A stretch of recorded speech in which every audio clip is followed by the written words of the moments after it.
Hello everyone, this is Meenakshi Rana. Today I am going to teach you history. Chapter 6, The Mughal Empire. In this video you will learn who were the Mughals, the reasons for Babur's victory, Humayun, Sher Shah Suri, Akbar's accession. Firstly we will discuss who were the Mughals. The Mughals were the descendants of the Mongols of Mongolia in Central Asia. They were tall, handsome, strong and brave. They usually kept thick beards. The Mughals had developed a new art of warfare, the use of artillery in war. Mughal central Asia में Mongolia के मंगोलों के वंशज थे। वे लंबे, handsome, मजबूत और बहादुर थे और वे आमतौर पर मोटी दाढ़ी रखते थे। मुगलों ने युद्ध की एक नई कला विकसित की, जैसे वो युद्ध में तोपखाने का यूज़ करते थे। इस लाभ के साथ उन्होंने तुर्किस्तान और उत्तरी चीन को जीतकर अपना खुद का एक बड़ा साम्राज्य स्थापित किया। मुगलों ने भारत की संपत्ति के बारे में बहुत कुछ सुन रखा था। वे इसे लूटना चाहते थे। उन्होंने भारत पर हमले किए और दिल्ली के सुल्तानों को लगातार परेशान किया। अंत में 1526 एडी में वे सफल हो गए, जब बाबर ने पानीपत में इब्राहिम लोदी को हराया था और भारत में मुगल साम्राज्य की नींव रखी। The reasons for Babar's victory. About his victory at Panipat, Babur has written in his autobiography, Tujak-e Babri, that the mighty army of Delhi was laid to dust in the course of half a day. Panipat की जीत के बारे में बाबर की आत्मकथा तुजक-ए-बाबरी में लिखा है कि दिल्ली की ताकतवर सेना को आधे दिन में धूल चटाने के लिए तैयार किया गया था। उनकी सफलता का एक मुख्य कारण यह था कि वो लड़ाई में तोपखानों का यूज़ करते थे। जैसे ही बाबर के तोपखानों में आग लगाई गई, युद्ध में जो इब्राहिम के हाथी थे वो डर गए और उन्होंने अपने सैनिकों को नीचे गिरा दिया। इसके अलावा बाबर के पास हाईली ट्रेंड हॉर्समैन भी थे। उसने अपने घोड़ों को इस तरह से अरेंज किया हुआ था कि वो युद्ध के मैदान में एक स्थान से दूसरे स्थान पर आसानी से ले जा सकें। Now we will discuss Humayun. After Babur's death, his son Humayun succeeded to the throne in 1530 AD. Babur had left a vast empire extending from Badkhashan in Central Asia to Bihar in India.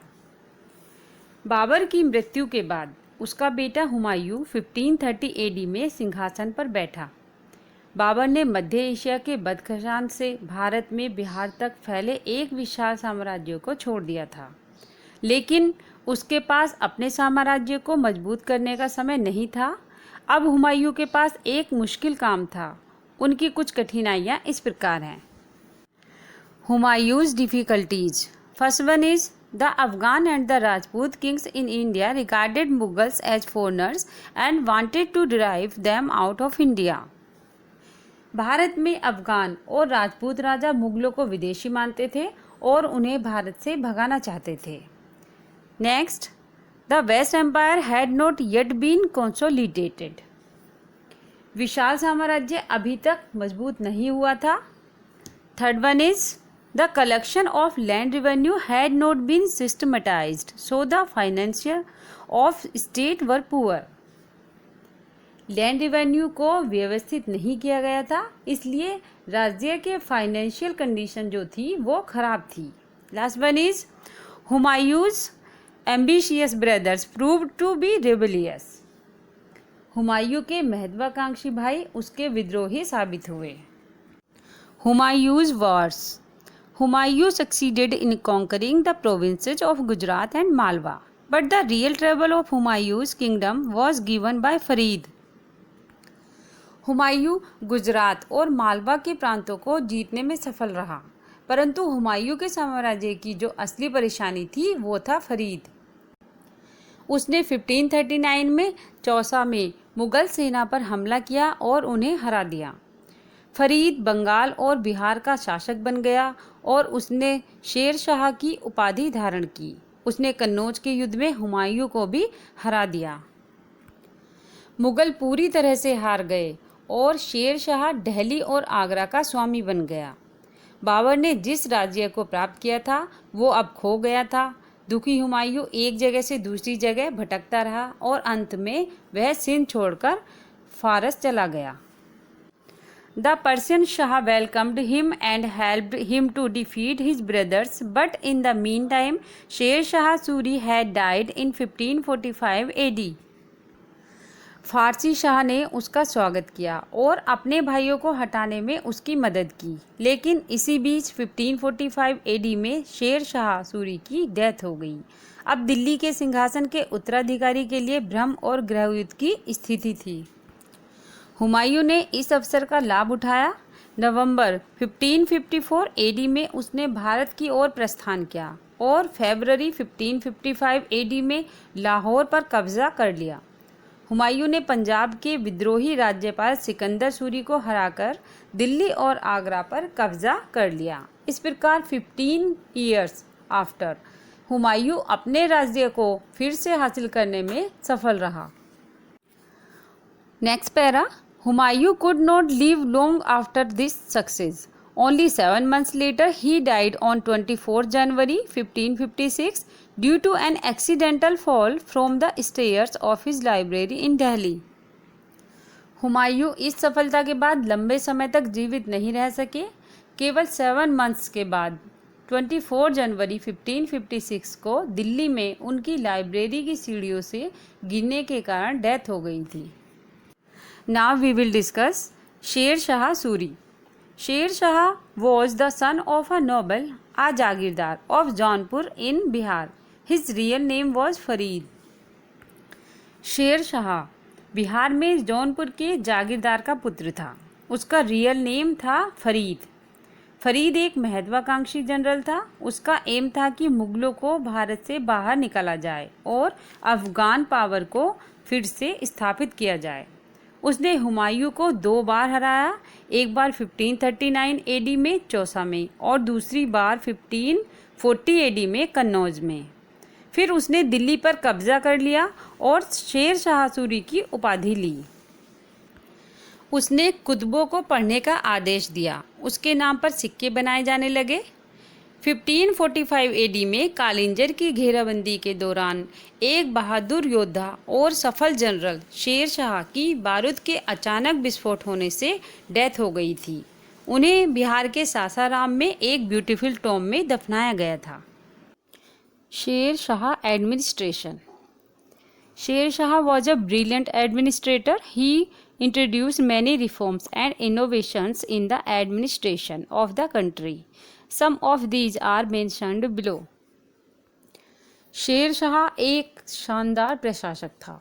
उसने देश के प्रशासन में कई सुधारों और नवीनीकरण की शुरुआत की।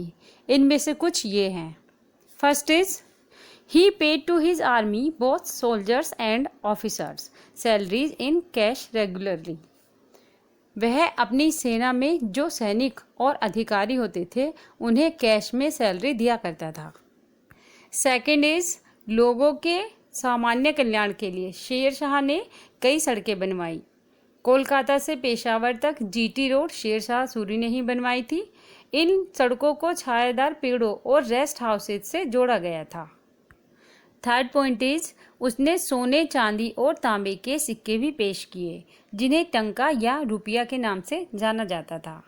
नेक्स्ट, उसने घोड़ों का यूज़ करके नई डाक प्रणाली शुरू की और जो जीटी रोड पर रेस्ट हाउसेज या सराइज बना हुए थे उन्हें डाक चौकी के रूप में यूज़ किया जाता था। प्रत्येक डाक चौकी में 2 घोड़े रहते थे जो पिछली चौकी से डाक प्राप्त करने के लिए तैयार रहते थे और उस डाक को अगली डाक चौकी तक पहुंचाते थे। नेक्स्ट पॉइंट, शेर शाह ने साम्राज्य को 47 प्रांतों में डिवाइड कर रखा था जिन्हें सरकार कहा जाता है। प्रत्येक सरकार में 2 मुख्य अधिकारी होते थे। इनमें से एक कानून और ऑर्डर को देखता था तथा दूसरा लैंड रेवेन्यू को मैनेज करके एक जज के रूप में कार्य करता था। 6 पॉइंट, शेर शाह ने अपने साम्राज्य के कर प्रणाली में बहुत सुधार किया। भूमि को मापा जाता था और रेवेन्यू को उसकी वास्तविक मेजरमेंट और लैंड की उत्पादकता के अनुसार फिक्स कर दिया गया था। After Sher Shah death in 1545 AD, his son Sultan Salim Shah succeeded to the throne, but he too died young in November 1554. Disorder soon followed. 1545 AD में शेर शाह की मृत्यु के बाद उसका बेटा सुल्तान इस्लाम शाह, जिसे सलीम शाह भी कहते थे, सिंहासन पर बैठा, लेकिन उसकी यंग एज में ही डेथ हो गई। इस प्रकार की अशांत स्थिति में हुमायूं को एक बार फिर से अपना खोया हुआ साम्राज्य वापस मिल गया। इस प्रकार भारत का भाग्य एक बार फिर से मुगलों के हाथों में चला गया। Now we will discuss Akbar's accession 1556 AD. Humayun died suddenly due to an accidental fall from the stairs of his library in 1556 AD. 1556 AD में हुमायूं की लाइब्रेरी की सीढ़ियों से गिरने के कारण डेथ हो गई थी। उस समय अकबर पंजाब के जिला गुरदासपुर के कलनौर में था। 13 years and 4 months की उम्र में अकबर को एक सिंपल सेरेमनी में ताज पहनाया गया था।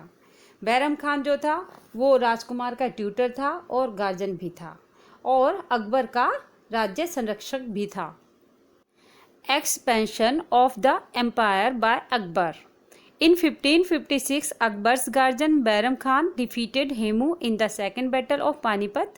Agra, Gwalior and Delhi fell into the hands of Mughals. 1556 में अकबर के संरक्षक बैरम खान ने पानीपत की दूसरी लड़ाई में हेमू को हराया। आगरा, ग्वालियर और दिल्ली मुगलों के हाथों में आ गई। नेक्स्ट पॉइंट, 1564 में अकबर ने गोंडवाना पर हमला किया और उस पर कब्जा कर लिया। थर्ड पॉइंट, राजपूत के साथ अच्छे संबंध रखकर अकबर ने भी अपने साम्राज्य का विस्तार किया। फोर्थ पॉइंट, 1572 में अकबर ने गुजरात पर विजय प्राप्त कर ली। नेक्स्ट पॉइंट, अकबर ने भारत के उत्तर पश्चिम की ओर अपना साम्राज्य बढ़ाया। उन्होंने काबुल, कश्मीर, कंधार, निचले सिंध और पूर्वी बलूचिस्तान पर भी विजय प्राप्त कर ली। Next topic is the Deccan campaign 1591 to 1601 AD. Akbar's first move was against Ahmednagar. The kingdom was bravely defended by Chand Bibi and only some part of it was annexed by the Mughals. In 1601, Akbar invaded Khandesh and captured the famous forts of Burhanpur and Asirgarh. Akbar का पहला कदम अहमदनगर के खिलाफ था। Kingdom का बहादुरी से चांद बीवी द्वारा बचाव किया गया और केवल इसका कुछ हिस्सा मुगलों द्वारा कब्जा कर लिया गया था। 1601 में अकबर ने खानदेश पर आक्रमण किया और बुरहानपुर और असीरगढ़ के प्रसिद्ध किले पर कब्जा कर लिया। Now we will discuss Akbar's administration. Akbar was not only a great empire builder but also a great administrator. His administration showed the mixture of the Indian system and some ideas which the Mughals borrowed from Central Asia and Persia. Akbar had an excellent administration. Its main features are discussed below. Akbar न केवल एक महान साम्राज्य निर्माता था बल्कि एक महान प्रशासक भी था। उनके प्रशासन ने भारतीय प्रणाली और कुछ विचार थे जो मुगलों ने मध्य एशिया और पर्शिया से उधार लिए थे। अकबर के पास एक एक्सीलेंट एडमिनिस्ट्रेशन था। अब हम इसकी मुख्य विशेषताओं के बारे में डिस्कस करेंगे। First one is central administration.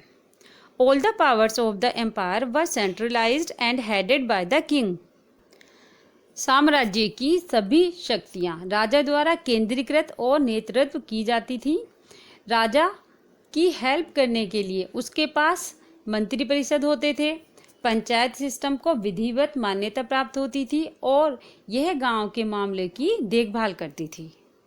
Next one is mansabdari system. Akbar introduce the mansabdari system. The literal meaning of the word mansab is office और रैंक ऑफ डिग्निटी।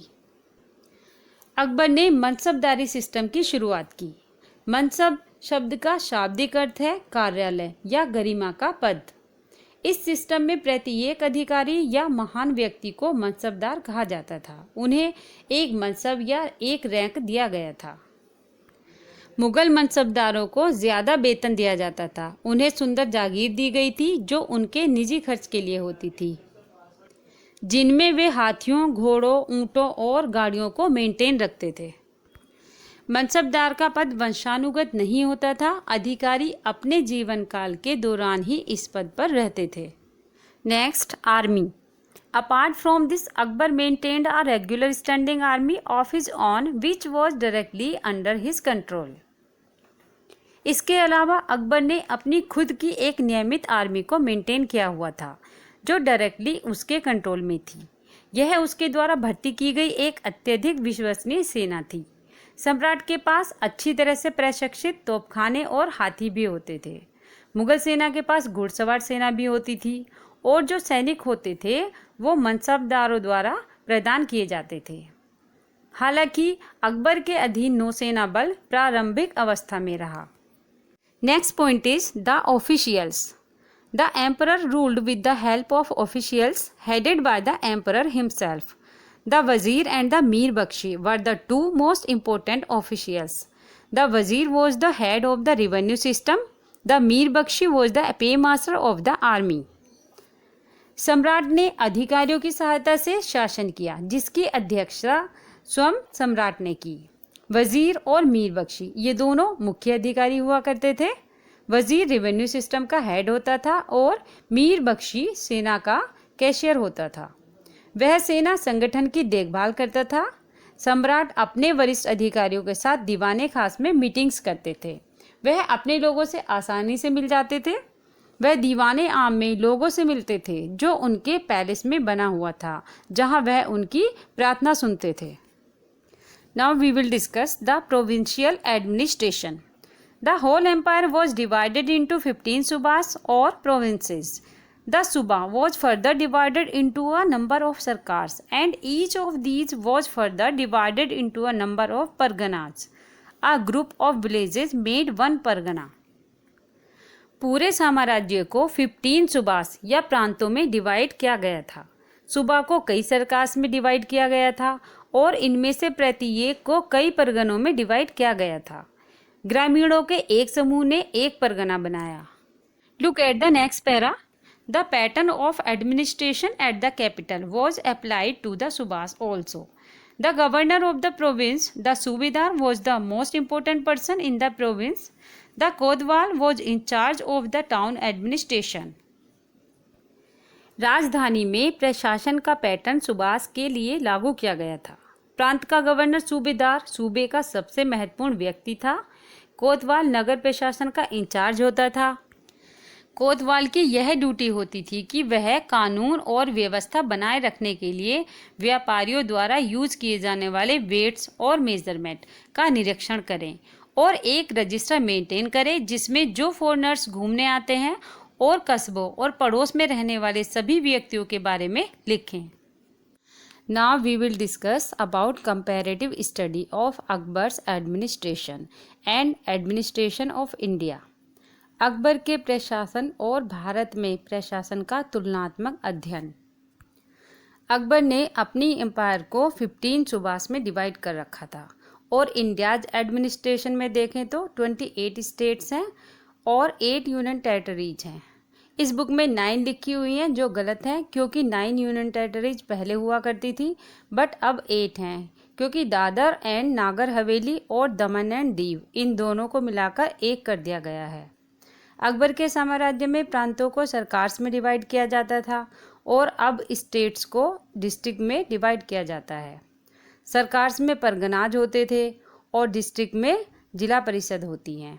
इसी तरह से परगनाज में विलेजेज होते थे और जिला परिषद में ब्लॉक समिति और ब्लॉक समिति में विलेजेज होते हैं। Now look at the map of this chapter. Empire of Akbar in 1600 AD। North west में आप देख सकते हैं कंधार, गजनी और काबुल। यहाँ तक अकबर ने अपनी एम्पायर का विस्तार कर लिया था और खानदेश, मालवा, आगरा, इलाहाबाद, बिहार, बंगाल और जितने भी प्लेसेस के नाम इस मैप में लिखे हैं इन सब पर अकबर का ही कब्जा था। उन्होंने अपने साम्राज्य को 15 प्रोविंसेस या सूबास में बांट रखा था। Students, remaining part of this chapter I will explain in next video. If you like this video, please subscribe to my channel and don't forget to press the like button. Thanks for watching. Have a good day.